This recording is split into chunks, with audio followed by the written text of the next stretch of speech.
여러분들 반갑습니다. 우리 브리지 메이커스 청년들, 또 청년부 예배에 오신 우리 장년 성도님들 주의 이름으로 환영하고 또 축복합니다. 오늘은 지난 시간에 이어서 같은 본문을 가지고 같은 주제로 말씀을 이어나가도록 하겠습니다. 어떤 목사님께서 들려주신 이야기인데 실제로 미국에서 일어났던 이야기라고 합니다. 잠시 좀 이렇게 썰렁함을 브레이킹하기 위해서 여러분들과 잠깐 나눠보도록 하겠습니다. 한국에서 미국을 방문한 여행팀이 있었습니다. 아마 비전 트립 팀 같았어요. 미국에 도착한 첫날에 이 비전 트립 팀이 점심을 맥도날드에서 먹게 되었다고 합니다. 6명이 이제 맥도날드에 들어가서 햄버거를 오더하고 나서 점심을 먹는데 4명은 맥도날드 안에서 점심을 먹고 햄버거를 먹고 2명은 더운 날씨였는데 바깥에 나와서 햄버거를 먹었다고 합니다. 근데 이제 이것을 보는 안내하시던 분이 좀 이상했던 것 같아요. 광경이 같이 6명이 들어서 4명은 먹고 2명은 밖에 나와서 이제 햄버거를 먹는 거를 보고 나서 밖에 나와 있는 2명에게 한번 물어봤대요. 왜 바깥에서 햄버거를 먹습니까? 이렇게 얘기를 물어봤더니 밖에 나온 2명의 청년 중에 1명이 이렇게 얘기했다고 하더라고요. 햄버거를 오더했는데 그 주문 받으신 분이 For here to go 이렇게 얘기를 하더래요. For here to go. 그래서 2명은 바깥에 나와서 점심을 먹었다고 합니다. 여러분들 이해가 되시나요? 여기서 먹겠냐, 바깥에서 먹겠냐 이렇게 물어본 건데 For here to go outside. 그래서 이제 4명이 바깥에서 땡볕 아래서 햄버거를 먹었다는 그런 이야기입니다. 좀 썰렁함이 브레이킹 됐나요? 좀 썰렁하긴 하지만 이 이야기를 잘 새겨 들으면 이렇게 어떤 상황 가운데서 이야기들을 잘 듣고 경청하는 것이 매우 중요하다는 교훈을 저희들이 우리 마음속에 이렇게 새길 수가 있을 것 같아요. 제가 또 이 재미없는 이야기를 한 이유는 여러분들을 좀 테스트하기 위해서 했어요. 얼만큼 설교 시간에 깨어서 이 목사님의 말씀을 잘 듣고 있는지 확인을 좀 해보려고 이 얘기를 했어요. 지난 시간에 우리 한희선 목사님께서 성령 충만한 공동체의 특징에 대해서 설교를 하셨죠? 그렇죠? 끄떡끄떡 했습니다. 자, 그런데 혹시 어떤 특징에 대해서 말씀하셨는지 여러분들 기억하고 계십니까? 기억하시는 분들은 다시 한번 끄떡끄떡. 좋습니다. 그래도 많은 분들이 끄떡끄떡 하시는 것 같습니다. 이쪽 분들하고 이쪽 분들하고 조금 다르긴 한데, 근데 어쩌면 많은 분들이 그 자세한 내용에 대해서 기억하지 못하고 있는 분들이 있을 수도 있어요. 이 일주일이라는 시간이 사실은 긴 시간이 아닌데 우리 브리지 메이커스와 이 사부 예배 참석하시는 우리 성도님들이 일주일간 매우 바쁘고 또 분주한 시간을 살아가다 보니까 전주에 했던 그런 말씀이 그렇게 클리어하게 우리 마음속에 남아있지 않는 경우가 많이 있는 것 같습니다. 아마 제가 예상하건대 한 3분의 1 아니면 한 반 정도는 정확하게 무슨 말씀을 하셨는지 기억을 하시지 못할 수도 있을 것 같아요. 제가 오늘 설교를 이어가기 위해서는 한번 리마인드를 여러분들께 해드려야지만 제 설교가 이어지기 때문에 한 번 더 리마인드를 해드리도록 하겠습니다. 기억하시지 못한 분들은 자책하시지 마시고요. For here to go 잘 이해하시고 바깥으로 나가시지 마시기 바랍니다. 한희선 목사님께서 말씀하신 첫 번째 특징은 이제 성령 충만한 공동체에는 하나님께서 주신 생명이 그 안에 있다라고 말씀을 하셨습니다. 그리고 이 생명은 공동체의 생명을 통해서 공동체의 지체들이 한 마음을 품게 되고 또 한 마음을 품은 공동체들은 양적으로 질적으로 성장하고 부흥하여 열매를 맺게 된다라는 말씀을 하셨습니다. 기억나시죠? 이 생명이 있는 곳에는 반드시 성장하기 마련입니다. 성장하지 못한다는 것은 생명이 없다는 것이죠. 성령 충만한 공동체 안에는 저는 예수의 생명이 있다고 믿고 있습니다. 그렇기 때문에 성령 충만한 공동체 안에는 예수 그리스도의 성품과 인격이 나타나는 공동체로 열매를 맺고 성장하게 되어 있습니다. 저는 여기 계신 우리 브리지 메이커스 청년 우리 여러분들이 예수 그리스도의 성품과 인격을 가지고 있는 그런 예수님을 닮은 사람들로 성장하고 또 이 공동체가 그런 예수님의 향기를 내는 공동체로 성장하기를 간절히 소망합니다. 오늘 찬양하는 모습을 보면 충분히 가능성이 있는 것 같아요. 여러분들 조금만 더 기도하시고 노력하시면 이런 아름다운 모습의 공동체를 주님께서 주시는 은혜 가운데 만들 수 있으리라 저는 믿습니다. 두 번째 특징은 본문에서 이제 나온 첫 번째 공동체에는 기사와 표적이 많이 일어났다라는 것을 말씀하셨습니다. 그리고 지금도 선교지에서는 이 기사와 이적, 영적 전쟁이 치열한 선교지에서는 이 기사와 이적이 계속해서 일어나고 있다라고 말씀을 하셨습니다. 기사와 표적이죠. Signs and wonders 이렇게 얘기하는데요.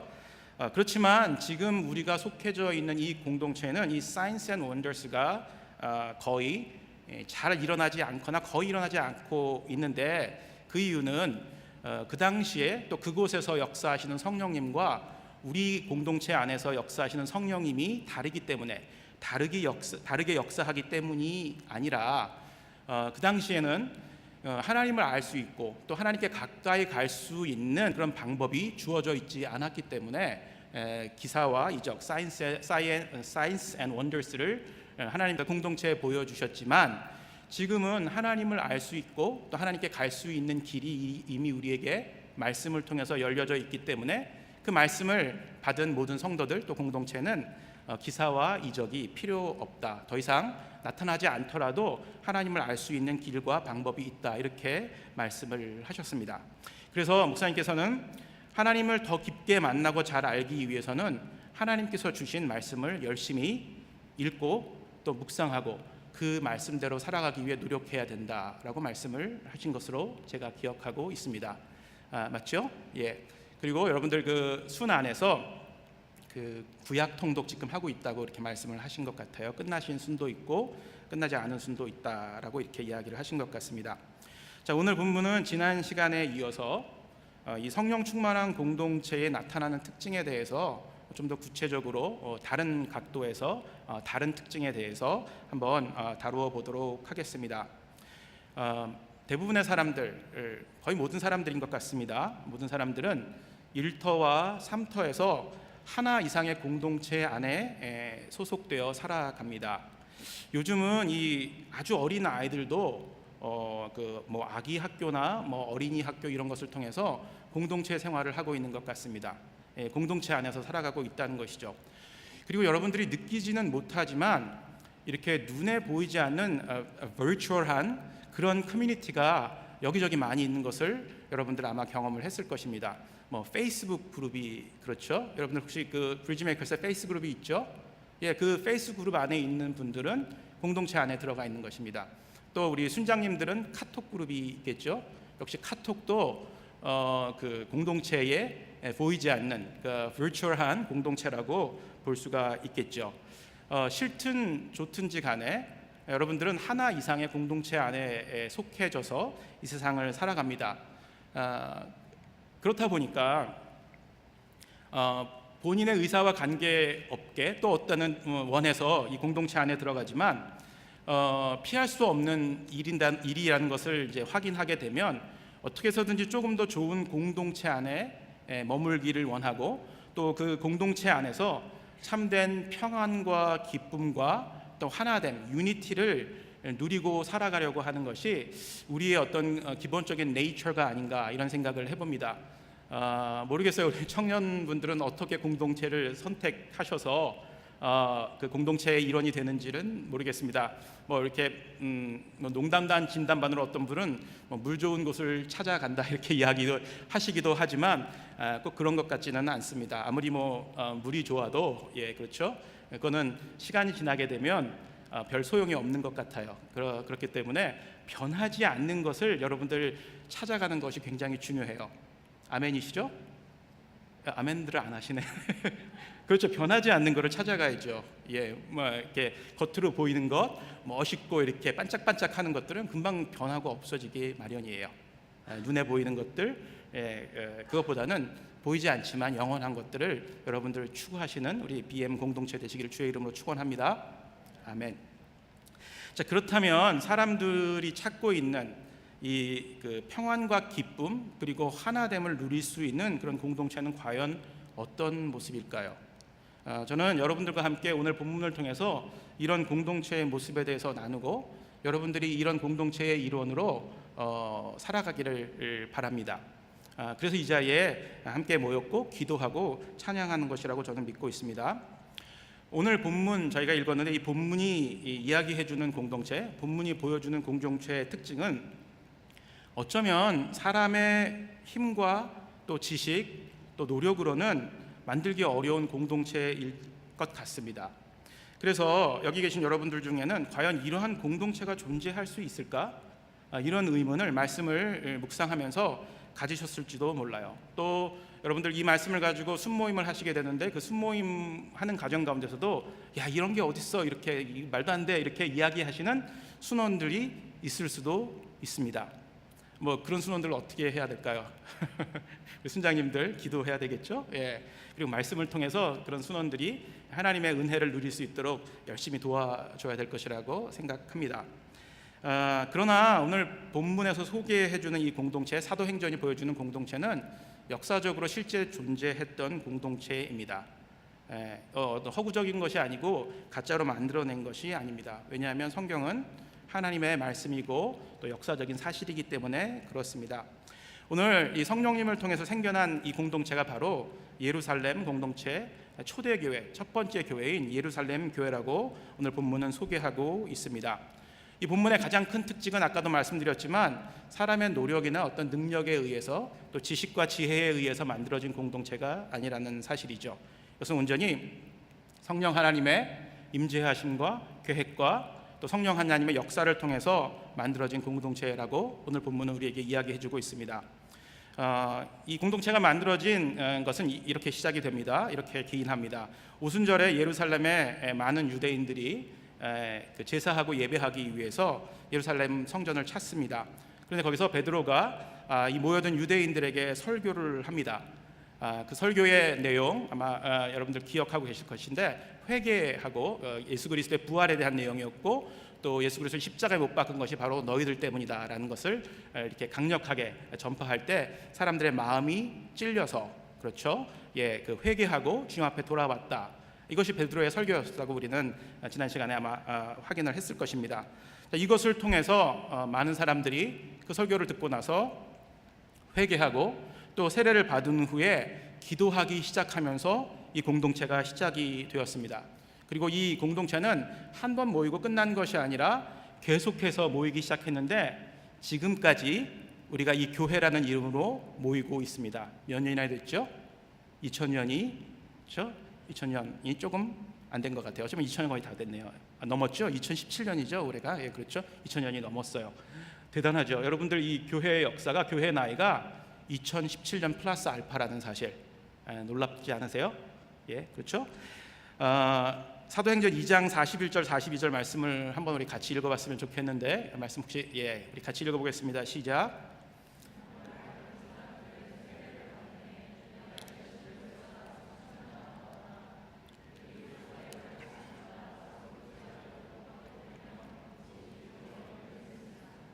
예, 그렇습니다. 이 말을 받은 사람들은 세례를 받음에 이날에 신도의 수가 3,000이나 더하더라.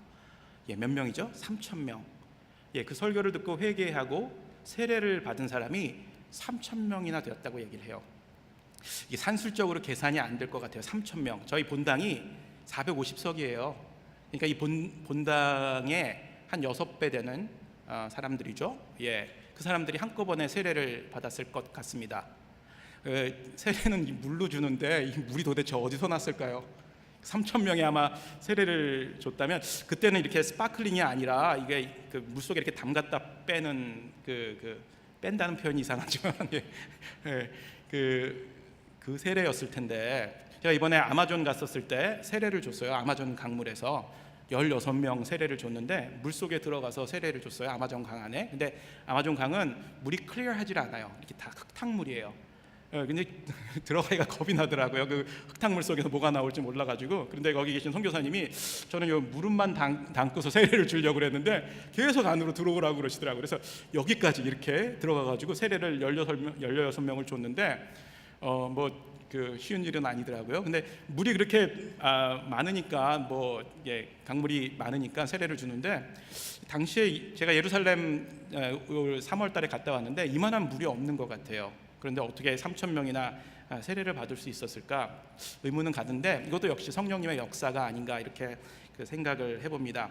그리고 이분들이 모여서 그냥 기도만 한 것이 아니라 사도의 가르침을 받고, 그다음에 서로 교제하고 떡을 떼고 또 기도에 힘썼다고 이야기를 합니다.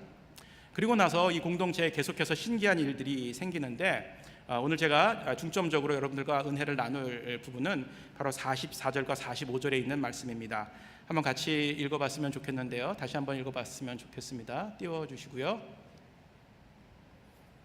네, 아직 안 뜨네요.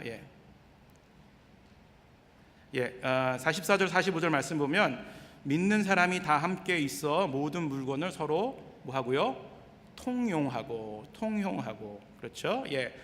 또 자신의 재물과 소유를 팔아 각 사람들의 필요를 나누어 주었다라고 이야기를 한 것입니다. 이것은 이제 통용이란 말이 참 잘 안 쓰는 말이죠. 우리 가운데 같이 사용했다는 그런 의미의 말씀이고요. 또 나누어 주었다, 가난하고 또 필요한 사람들에게 자신들이 가지고 있었던 그런 물건들을, 또 물질들을 나누어 주었다라고 이야기를 합니다. 자, 이 44절과 45절의 말씀을 하나의 단어로 한번 설명을 해본다면, 이 교회 공동체 안에는 교제가 있었다라고 바꾸어서 표현을 할 수가 있습니다. 교제, 여러분들 교제 많이 하고 계시죠? 펠로우십이라고 얘기를 합니다. 펠로우십, 남자분 여자분이 만나서 이렇게 데이트하는 것도 교제이긴 하지만 그거하고는 조금 더 차원이 다르고 더 의미가 깊은 그런 단어입니다. 헬라어로는 코이노니아 이렇게 이야기를 합니다. 교제가 이 교회 안에 이루어지고 공동체 안에 있었다라고 오늘 성경은 분명히 이야기를 해주고 있습니다. 이 교제는, 펠로우십은 교회에 있어서, 교회 공동체에서 매우 중요한 요소입니다. 그래서 이 성도의 교제가 없는 교회는 어쩌면 교회의 기능을 상실했다라고 이렇게 이야기하는 분들도 있습니다. 오늘 본문을 통해서 우리가 이 교제의 내용을 두 가지 차원에서 살펴볼 수가 있는데, 첫 번째는요, 공유하는 것, share in 하는 것, 공유해서 함께 나누는 것, 그렇죠? 공유하고 share out 하는 것이라고 볼 수가 있습니다. 그냥 이렇게 하나로 움켜잡고 있는 것만이 아니라 이렇게 모아가지고 그것을 나누었다라는 것을 교제하고 있다라고 표현을 하고 있습니다. 코이노니아 이렇게 이야기를 하고 있죠. 자, 누가복음에서는, 오늘 본문에서는 좀 더 sharing 하는 것, share out 하는 것에 대해서 중점적으로 이렇게 설명을 하고 있습니다. 그런데 이 교제가 지금 우리 안에서 일어나고 있는, 우리 공동체 안에서 일어나고 있는 교제보다 조금 더 깊고 그 범위가 넓은 것 같아요. 흔히들 우리가 이 공동체 안에서 순모임을 한다, 교제를 한다 이렇게 얘기한다면, 그 안에 모여서 이제 음식을 나누고 또 같이 대화하고 또 시간을 함께 보내고 또 아우링도 하고 같이 기도하고 이런 것들이 교제라고 생각을 하는데, 이 초대교회에서는 이 교제라는 것의 범위가 자기의 것을, 자기의 재물과 소유를 가난한 자들, 또 그 필요가 있는 공동체의 일원들에게 나누어 주는 것까지 확대되는 것을 볼 수가 있어요. 그렇죠. 이게 진정한 교제라고 오늘 본문에서는 이야기하고 있습니다. 여러분들 순모임에서는 어떤 그런 교제가 진행이 되고 일어나고 있습니까? 이것은 단순히 돈을 빌려주고 또 꾸어주고 이런 것이 아닙니다. 순수하게 자기가 가지고 있는 재물과 소유들을 팔아서 나누어 주고 있다라는 것을 교제, 펠로우십, 코이노니아라는 말을 빌어서 사용을 하고 있습니다. 참 귀한 그런 모임이고 그런 교제의 현장이 아닌가 이런 생각을 해보게 됩니다. 그리고 또한 44절, 45절의 말씀은 이 말씀에서 이야기해 준 것은 성도들 간의 교제가 함께 먹고 자면서 공동 생활을 했다는 것을 의미한다라고 해석하기는 좀 어렵습니다. 생각해 보세요. 3천 명이 어디 들어가서 먹고 잘 때가 있겠습니까? 그렇죠? 불가능한 일이죠. 이분들은 분명히 각자의 집에서 살면서 정기적으로 모여서 그 가르침을 듣고 또 떡을 떼고 또 교제하고 기도하는 모임을 가졌다고 저는 생각이 됩니다. 우리의 모임과 이 부분에 있어서는 굉장히 비슷하죠. 그리고 이 공동생활을 하지 않았다는 증거는 46절에 보게 되면 집에서 떡을 떼며 이렇게 이야기를 했어요. 이 사람들이 집을 팽개치고 그 공동체에 모여서 먹고 자고 하면서 떡을 떼고 가르침을 받고 기도했던 것이 아니에요. 자기의 집을 오픈해서 자기의 공동체의 사람들, 물론 뭐 3,000명 못했겠죠. 그 마가의 다락방은 120명이 모였던 것 같아요. 꽤 컸겠죠. 그 정도의 집도 있었을 텐데 함께 모여서 떡을 떼며 성찬의 의미도 있습니다. 떡을 떼면서 함께 교제했다는 것이죠. 그러니까 결코 공동체의 어떤 그런 먹고 자고 그런 삶들을 살지 않았다고 우리 성경의 본문을 통해서 볼 수가 있습니다. 또 한 가지 중요한 것은요, 물건을 통용했다라는 것은요, 함께 만들고 생산해서 똑같이 분배했다는 그런 공산주의적인 그런 시스템 안에서 살았다는 것이 아닙니다. 여기 보게 되면 뭐라고 얘기하고 있죠? 자발적으로 이 교제를 하기 시작했다, 이렇게 이야기를 합니다. 자발적으로 자신의 재물과 소유를 팔아서 필요한 사람들에게 나누어 주었다, 이렇게 이야기하는 것을 볼 수 있습니다. 초대교회에서 일어났던 이 펠로우십의 가장 큰 특징은 그렇죠? 자발적으로 이루어졌다는 것입니다. 그래서 우리 안에 있는 공동체 안에서도 이런 교제가 자발적으로 좀 일어날 때 더욱더 풍성하고 더욱더 의미가 있다는 사실을 이 말씀을 통해서 우리가 발견하게 됩니다. 그렇지 않습니까? 여러분들 순모임 하는데 우리 순장님들이 나와라, 뭐 언제까지 와라, 너 빠지면 안 된다, 이렇게 한다고 여러분들 말 듣겠습니까? 안 듣죠. 오히려 더 이렇게 반감이 생기고 저 형 왜 이렇게 귀찮게 굴어, 이렇게 얘기할 수도 있겠죠. 근데 초대교회에서는 자발적으로 이런 교제가 일어났다는 것입니다. 여러분들 자발적으로 voluntarily 자기의 것을 쉐어하고 나누는 것, 이것이 진정한 이 교제의 모습, 공동체에서 보여주는 공동체의 모습이 아닌가, 이런 생각을 해봅니다. 자, 오늘 그 본문의 말씀은 사실 4장 32절부터 35절에 보게 되면 거의 아이덴티컬한 본문이 또 나오는 것을 볼 수가 있어요. 근데 4장에 있는 본문을 보게 되면 좀 더 이 본문을 이해하는 데 도움이 될 것 같아서 제가 4장에 있는 이 공동체의 모습도 여러분들께 소개해 드리도록 하겠습니다. 4장 32절부터 35절까지 말씀인데 제가 먼저 32절 읽고 여러분들이 33절 읽고 해가지고 교독하겠습니다. 32절입니다. 믿는 무리가 한 마음과 한 뜻이 되어 모든 물건을 서로 통용하고 자기 재물을 조금이라도 자기 것으로 하는 이가 하나도 없더라. 사도들이 큰 권능으로 주 예수의 부활을 증언하니 무리가 큰 은혜를 받아 그 중에 가난한 사람이 없으니 이는 밭과 집 있는 자는 팔아 그 판 것의 값을 가져다가 사도들의 발 앞에 두매 그들이 각 사람의 필요를 따라 나누어 줌이라. 그렇죠. 이 말씀에서는 모든 물건을 서로 통용하고 자기 재물을 조금이라도 자기 것으로 여기는 자가 하나도 없었다, 이렇게 이야기합니다. 2장에서 읽었던 그 본문하고 매우 유사하죠. 그런데 여기서 한 가지 4장에서 특별하게 발견할 수 있는 것은 그 뒷부분인데 가난한 자가 없었다라고 이야기를 합니다. 대단한 것 같지 않아요? 그 공동체 안에 3,000명 이상이 모였는데 가난한 자가 없는 공동체였다, 이렇게 이야기를 합니다. 뭐 자기의 것을 발론터리 이렇게 나누고 돌아보았기 때문에 가난한 사람이 당연히 없었을 것 같습니다. 여러분들 이런 공동체가 과연 존재할까요? 그래서 어떤 분들은 이런 공동체를 유토피아에 있는 공동체가 아닌가, 이렇게 이야기를 하고 있어요. 유토피아라는 것은 사실은 세상에 없는 장소이지요. 그리고 세상의 원리가 지배하지 않는 공동체인데 성경에서는 이런 공동체가 있었다 없었다? 있었다고 이야기하고 있어요. 맞아요. 세상의 원리가 지배하지 않는 공동체였기 때문에 이런 공동체가 나올 수 있었습니다. 무슨 원리가 지배했던 공동체였을까요? 그러면 성령의 원리가 지배했던 공동체였기 때문에 이런 역사가 일어날 수 있었다는 것입니다. 죄송한 말씀이지만 여러분들 공동체 순환에는 어떻습니까? 좀 이렇게 좀 차이가 있나요? in financially? 그럴 수 있을 것 같아요. 근데 잘 쉐어링 못하죠, 그렇죠? 정말 어렵고 힘든데, 나 이번에 선교 가야 되는데 이 모금이 안 돼서 어떡하지? 이거 누구한테 얘기할 수 있을까? 그렇죠? 순장님한테 얘기하기 참 힘들죠? 목사님한테 얘기하기는 쉬운가? 어려워요. 그런데 여기서는 어떻게 해요? 이런 것들이 그냥 쉽게 나누어졌던 것 같아요. 이게 사실은 성경에서 이야기하는 진정한 교제의 모습이 아닌가.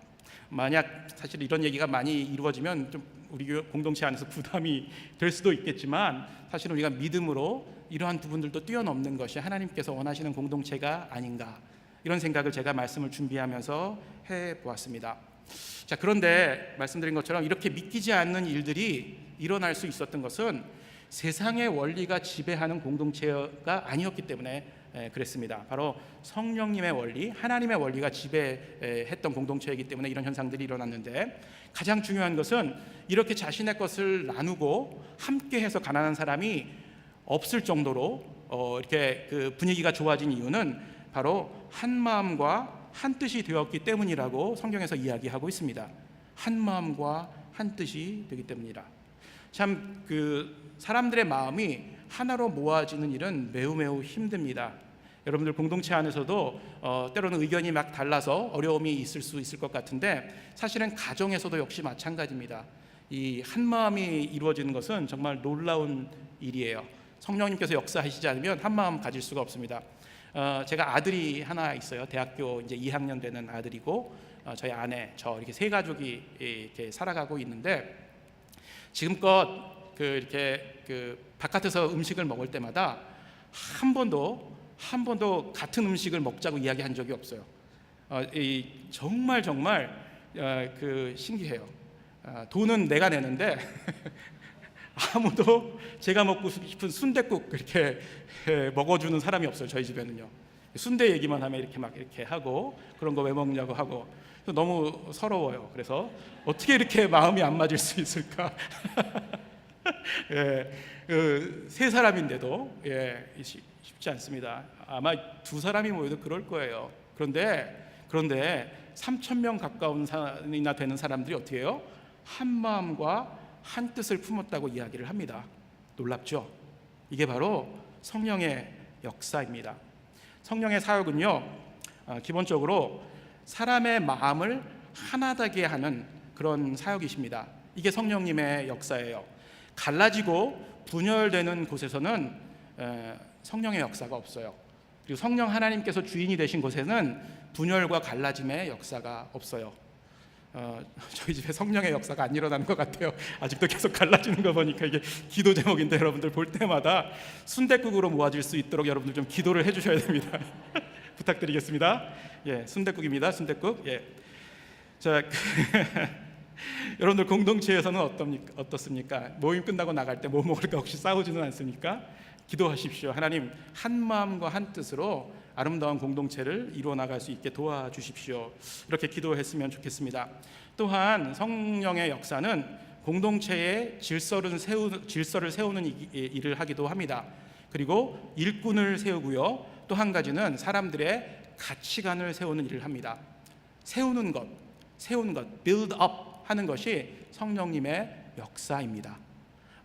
제가 좀 더 관심을 가지고 싶은 것은요, 가치관을 세우는 일을 성령님께서 하신다는 것입니다. 가치관 굉장히 value라고 얘기를 하죠. value 시스템이라고 얘기하는데, 굉장히 우리 젊은이들에게 젊은이들뿐만이 아니라 많은 성도님들에게 이 가치관은 굉장히 중요합니다. 우리 그리스도인으로서, 크리스찬으로서 성경적인 가치관을 가지고 있는 것은 매우 중요합니다. 안타깝게도 우리가 크리스찬이라고 하면서 그리스도인답게 살지 못하는 이유는 뭐예요? 이 성경적인 그리스도인다운 가치관이 우리 가운데 없기 때문에 그렇습니다. 예루살렘 교회 공동체의 사람들이 자신의 재물과 소유를 팔아서 필요한 사람들에게 나누어줘서 가난한 사람이 없게 됐던 것은 성령님께서 바로 이들의 물질에 대한 가치관을 바로 세우셨기 때문에 가능한 것이었습니다. 그 물질에 대한 성경적인 가치관을 이 예루살렘 공동체의 성도들이 가지고 있었기 때문에 한 마음과 한 뜻으로 물건을 통용하고 나눌 수 있었다라고 저는 생각합니다. 자, 성경에서 가르쳐주는 이 물질에 대한 가치관, 여러분들 알고 계시죠? 사실은 특별히 이 뉴욕, 뉴저지에서 살아가는 많은 젊은이들은 이 성공과 생존의 탑을 이렇게 쌓아가면서 살아가는 젊은이들이 많다고 이야기를 합니다. 일터사역에서 얘기하는 것인데, 너무 컴패러티브하니까 맨하탄에 한번 나가보십시오, 여러분들. 미국 사람들과 경쟁하면서 살아가는 일들 쉽지가 않죠. 특별히 미국 회사에서 일하시는 분들, 미국 회사는 이렇게 얘기한대요. 레이오프 시킬 때 그냥 휴가 보내고 나서 그냥 책상을 뺀대요. 그리고 나서 휴가 갔다 돌아오면 책상이 없어지면 그 레이오프 당한 거라고 이렇게 이야기를 하더라고요. 실제로 그렇게 레이오프 당한 제 친척이 있었어요. 이게 참 무시무시한 세상이다 이런 생각을 해봤는데, 그렇게 어려운 상황 가운데서 생존과 또 성공의 탑을 쌓으면서 살아가는 것 맞는 것 같습니다. 그래서 어떻게 보면 이 물질적인 가치관이 굉장히 혼란스럽고 혼돈되어져 있고, 또 성경적인 부분이 많이 그 물질적인 가치관에 드러나고 있지 않는 것 같기도 해요. 그래서 어쩌면 우리 공동체 안에서 이런 풍성한 나눔과 또 도와줌과 섬김이 계속해서 줄어들고 있지 않나 이런 생각도 해보게 됩니다. 성경이 가르쳐주는 그 물질의 가치관을 한번 먼저 성경적인 성경의 말씀을 통해서 한번 정의해 보면, 첫 번째는요, 누가복음 12장 33절 34절 말씀에 나와 있어요. 한번 본문이 뜰 텐데 같이 읽어보겠습니다. 시작. 너희 소유를 팔아 구제하여 낡아지지 않는 배낭을 만들라. 곧 하늘에 둔 바 다함이 없는 보물이니 거기는 도둑도 가까이 하는 일이 없고 좀도 먹는 일이 없느니라. 너희 보물이 있는 곳에 너희 마음도 있느니라. 그렇죠. 우리의 보물을 어디에 쌓아두라? 그렇죠. 낡지 않는 배낭에 담아서 하늘에 놓아두라라고 이야기를 합니다. 이 배낭은 영어 성경에 보게 되면 ESV에 보게 되면 머니백이라고 나와 있어요. 머니백. 그렇죠. 돈 들어가는 배낭, 파우치 같은 거예요. 이것을 하늘에 쌓아두라고 이야기를 합니다. 그렇죠. 우리의 소유가 땅에 있는 것이 아니라 하늘에 있다는 사실을 이야기하고 있죠. 그래서 우리가 이 세상에서 성공하고 잘 되기 위해서 애쓰는 것 물론 필요하죠. 그렇지만 궁극적인 목적이 이 땅의 소유를 늘려가는 데 있지 않다라고 누가복음은 우리에게 이야기를 해주고 있습니다. 우리의 물질이 있는 곳에 마음이 있다는 것. 그렇죠? 여러분들 물질을 어디에 쌓아두고 계십니까?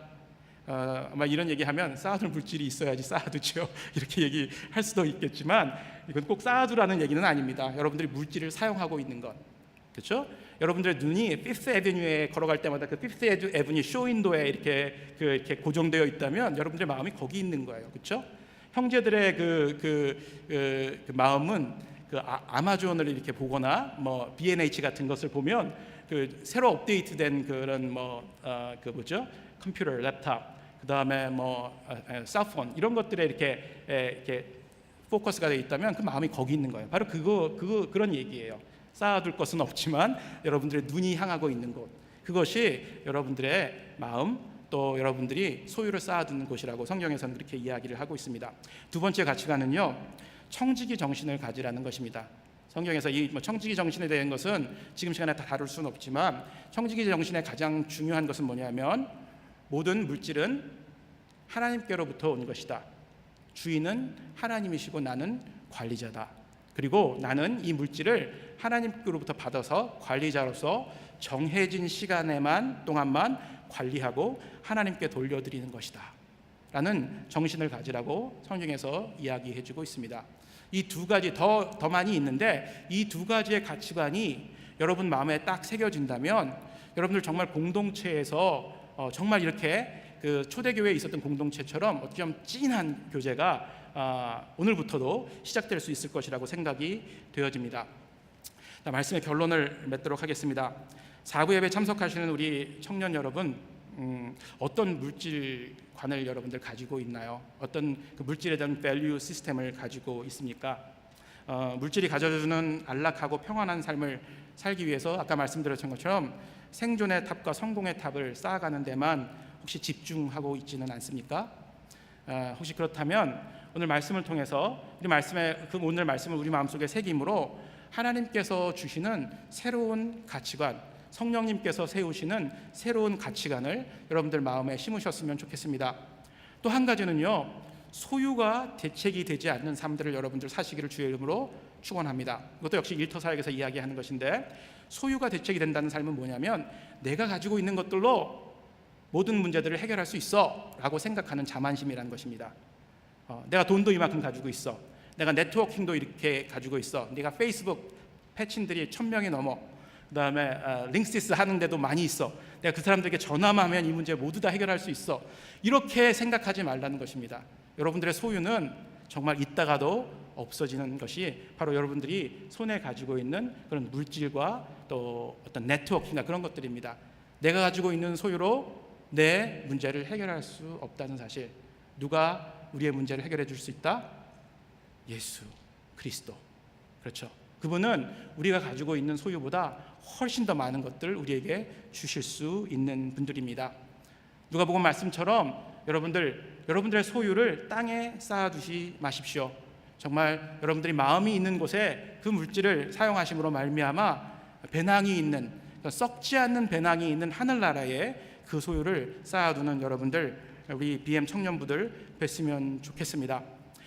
오늘부터 다시 순모임을 하시면서 우리 순장님들 또 순원님들 함께 서로를 돌아보시고 정말 우리 공동체 안에 있는 우리 형제와 자매들이 어떤 어려움들을 가지고 있는지 한번 주의 깊게 살펴보시고 기도하시는 우리 성도님들 되시기를 주의 이름으로 축원합니다.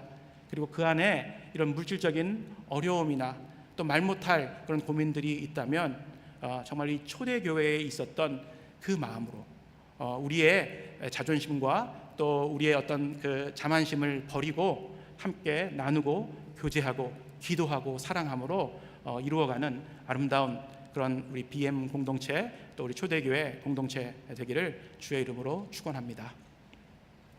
하나님 참 감사합니다. 성령 충만한 공동체의 모습을 저희가 다시 한번 살펴보았습니다. 하나님 진정으로 간절히 소망하고 기도합니다. 우리의 공동체 안에서도 이렇게 아름다운 이야기들이 계속해서 이어져 나올 수 있도록 축복하시고 인도하여 주시옵소서. 우리 청년들의 가치관을 새롭게 하시고 하나님 아버지께서 우리들을 세우시고 변화시켜 주셔서 하나님의 기쁨이 되는 우리 청년들 또 공동체 될 수 있도록 축복하여 주시옵소서. 예수님 이름으로 기도합니다.